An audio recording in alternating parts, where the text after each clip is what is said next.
Apologize for the close-up, Josh. That's not how anybody wants to start a press conference. No big How are you deal. doing? Good, you? Good. I wanted to ask you just about Mac's performance the other day and how you would assess it. I think, for the layperson watching, there's been a variety of different opinions in terms of how he's played.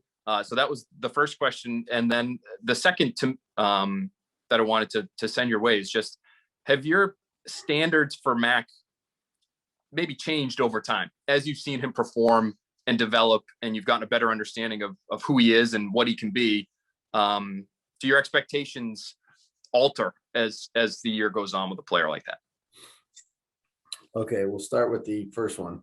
Yeah, I think that the other day was very similar to a lot of other games this year, where there's a lot to be happy with, and then there's definitely things to coach and correct. I think he touched on a few things. I think after the game that he felt like he had an opportunity to maybe capitalize on and didn't, and I think that's probably pretty commonplace right now.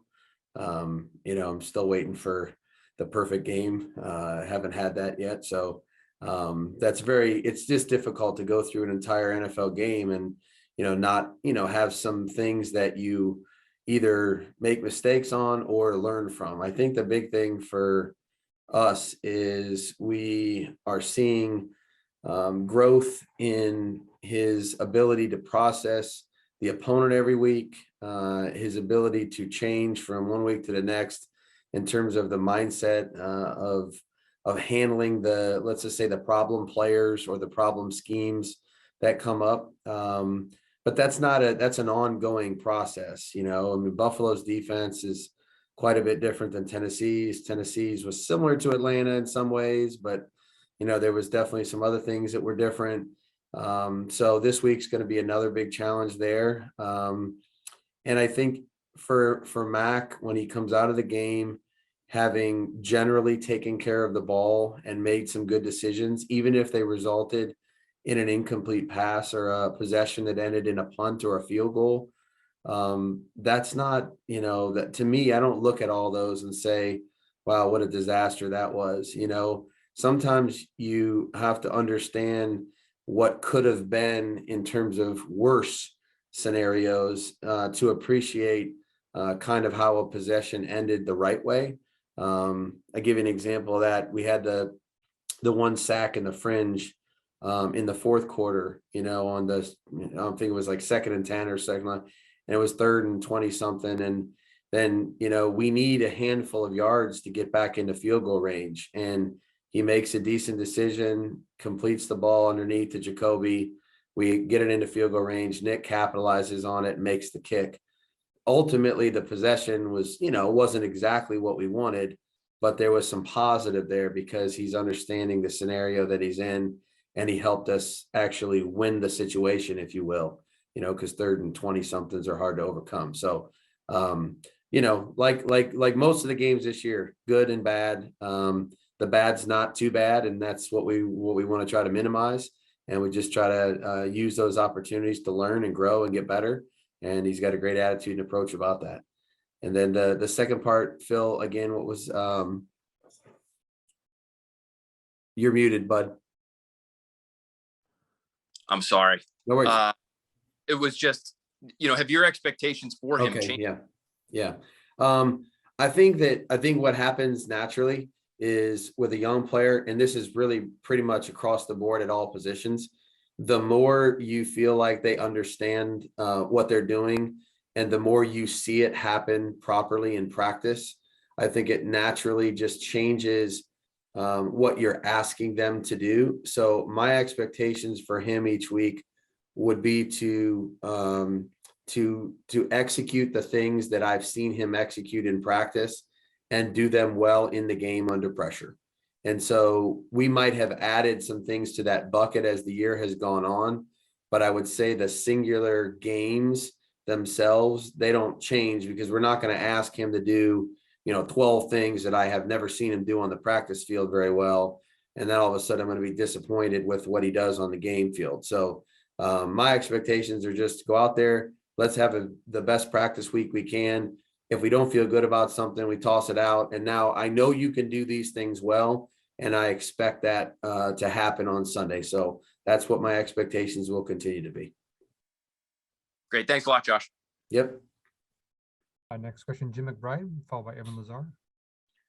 Good morning, Josh. Sorry about that. Phil not only stole my close-up, he kind of stole my question too. No worries. Just building off that, I wanted to know what's Mac's coachability like, and specifically when he comes off the field during the series, when you guys huddle together, what are those conversations like, and how much does Brian Hoyer have input during those kind of chit chats? Those conversations, you know, it depends obviously on the series, but he's a guy that wants to do everything the best he can, you know, and so if we for some reason didn't have great success in a series, then you know he's got an urgency about him and a desire to go out there and do it better, you know, and so what we've talked about as we've gone through the season is let's just focus on what happened. Let's learn from each play that we can look at on the pitchers and talk through and make sure that if it comes up again, which there's a chance that it will, that we get it right if we didn't happen to get it right the first time.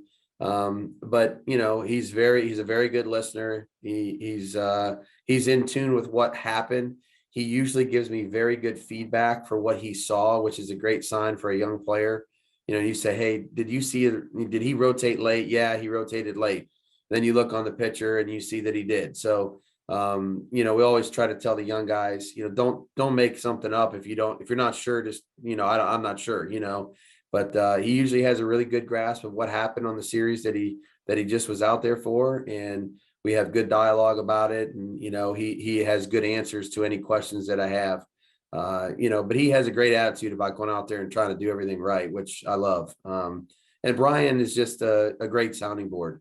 You know, Brian, he knows when to say something to Mac, and he knows when there's nothing to be said. And I think you can only do that if you have wisdom, which Brian certainly does from the years that he's played in the league. And he's got great experience that Mac has definitely gained from. And, you know, whenever Brian speaks, I think he's got everyone's ear, you know, in our offensive room. And because usually what he's saying has a lot of merit and can help our young players. Thanks, Josh. Yep. The next question, Evan Lazar, followed by Ben Volen. Hey, Josh, how you doing? Good, Evan. How are you? Good, thanks. Sorry to ask about a negative here, but I was just curious on some of the blitzes that you guys have seen over the last couple of weeks, what you guys could do differently against those looks, and maybe to give Mac, you know, some more options or something like that to beat the blitz. Block them. there's not, sometimes it's not very complicated. You know, when there's a man that's running towards the quarterback and there's not a Patriot guy on him, I'm not very happy with that. And look, let's first of all, you got to start with giving credit to the people on the other sideline and the players on the other side of the ball, because sometimes that's just, you know, they try to make it as hard as possible for us to get a body on a body in blitz pickup. And those guys deserve a lot of credit. Tennessee had us a couple of times the other day where they made it difficult. And that happens, you know, that happens during the course of the season. You're going to get those. They're well coached and their guys do a good job of studying too. So, you know, there's definitely an element of, you know, it's not, everyone kind of looks at it and says, well, Mac didn't see this or Mac didn't do that. Most of the time it has nothing to do with Mac. And so, you know, he sets the protections and we got to follow our rules. You know, if our rules don't accommodate handling the blitz, then we need an adjustment. We had one or two of those come up the other day and he handled them fine. And then there was a couple other ones where we just didn't react quick enough in the protection part of it to handle our responsibility. And that's an ongoing evolution, you know, with, you know, different guys. You know, we got Brandon's our sub back now most of the time on third down, you know, and he's done a really good job there. But seeing the blitzes together and now the offensive line kind of, you know, getting back into sync with one another, and then the communication that needs to take place once the ball is snapped is not insignificant. Like there's a lot of communication pre-snap, but then all of a sudden the pieces start to change once the ball is snapped.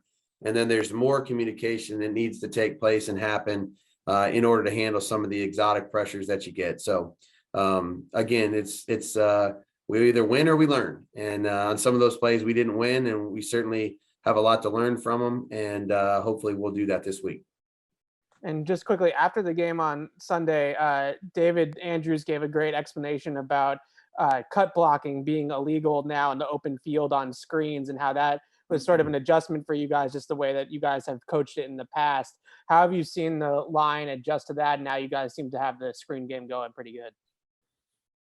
Yeah, there's less fat guys falling on the ground out there in space on screens. But it is what it is. It kind of is a two-way street on that. The other thing that rule has done is it has eliminated the secondary's ability to cut our linemen when we get out there on like toss plays or whatever. Usually that was, there was a potential issue there, in terms of injury and those kind of things, but that's basically gone away as well. So, we always tell them like, look, don't try to out athlete the athletes, and so when you could throw and cut, you try to throw and cut and get in their way and, and force them to react and adjust. Now we just got to be under control and try to, let the runner run off of you, if you will, because we're not allowed to go to the ground anymore. So I think our linemen have adapted to that well, and they're trying to do the best job they can of giving the runner an opportunity to kind of run off their block. And sometimes they don't necessarily get a huge piece of the defender, but the back can make them right by making a good cut in space. So we try to work together in sync on that. It's certainly a team play, but our linemen have adjusted fairly well to it. Thanks, Josh. Yep. I'll apologize to those that we don't get to, but we're going to do our last question here with Ben Volen. Hey, Josh, curious how those not my question, but curious how those offensive linemen feel about being called not an athlete. No. They know what it means. When you got a guy who ran 4.38 at the combine and you're running out there and you ran 5 flat, it's just they're good athletes. They know that they're good athletes. They're just not as good of an athlete as those little guys that are playing in the secondary are. No doubt. So for a long time, you coached the most experienced quarterback in the NFL, a guy who's basically your age. Now you're coaching a rookie and a guy who's half your age. What have you enjoyed about this experience of working with a young guy? Every day is a new opportunity to pour into them. And, when you got a young player, and we've got a lot of young players, which is really kind of for coaches, it's a great opportunity because you're kind of starting at the foundational level and you just try to kind of build and build and build from there. And, you can only go at the pace that the player can go at. And Mac has come in with an incredible attitude, a great approach to his work. He's very professional in that regard. And he's a sponge, he asks good questions. But the thing you can appreciate the most about a young player is when they come into the meeting and they're prepared, because a lot of times with young players, you need to kind of egg them on in terms of watching things on their own prior to getting together on Wednesday, Thursday, Friday. And Mac has really he's seen some older guys. We already talked about Brian Hoyer do that. Jared, has obviously been here, and he's really. He's got his own style of preparation. And so he comes into the meetings prepared. He asks good questions. When you teach him, there's a retention that is pretty neat to see. And we've talked about it before already that, he really digests information at a pretty quick pace. And so, there's mistakes each day, and some are small, some are a little bigger. And you use those as an opportunity to make progress. And so as long as you keep that mindset about it, hey, all right, that wasn't what we wanted, but here's what we can do to fix it the next time. And you kind of trust that, if we do it in the game, the right way, even though we didn't practice it perfect, that we're going to have a chance to have success. So he's demonstrated the ability to do that, to not repeat errors one after another, and he fixes those mistakes once he gets coached. So we got a lot of good young players that, and new, I would say, that are really have added some energy. They're fun to coach. They're fun to be around. I really like the vibe in our room. And, for coaches, it makes our days that are normally long, it makes them fly by because you're having a lot of fun. That's great. And I know you talked a lot, but I'd be remiss if I didn't ask you about the game on Monday. What do you see about the Bills defense? Yeah. They this is the best group we've played all year. I know I've said that a couple times, and it's been true so far this year. And this one is at the top. And first of all, they're really well coached. Coach McDermott, Leslie Frazier, they do a tremendous job. Their staff. We don't play a group that's more connected than this one. And when I say that, whatever the call is, all 11 guys know exactly what their role is on the call, and they never make a mistake, it seems, and so they're not out of position. Their gap sound, their run force is in the right spot. Their coverage element, there's always a body, on a body. If it's man coverage, if it's zone, the windows are small. The rushers in the front four create a lot of disruption. I think they lead the league in tackles for loss. They're right up there in turnovers. They're good on third down. They're really good in the red zone. They just don't give up many easy plays, and they're definitely, one of the best teams that we ever play every year in terms of limiting big production. So, they force you to be disciplined. They force you to execute play after play. They force you to drive the football. And usually their team does a good job of playing complementary football. So you don't usually have a bunch of short fields with them. We have our work cut out for us. They have really good, talented players at all three levels. As I mentioned before, they're extremely well coached. I look forward to the challenge, and it's a great, great challenge to go up there and play against this team coached by this staff. Awesome. Thanks a lot, Josh. Yep.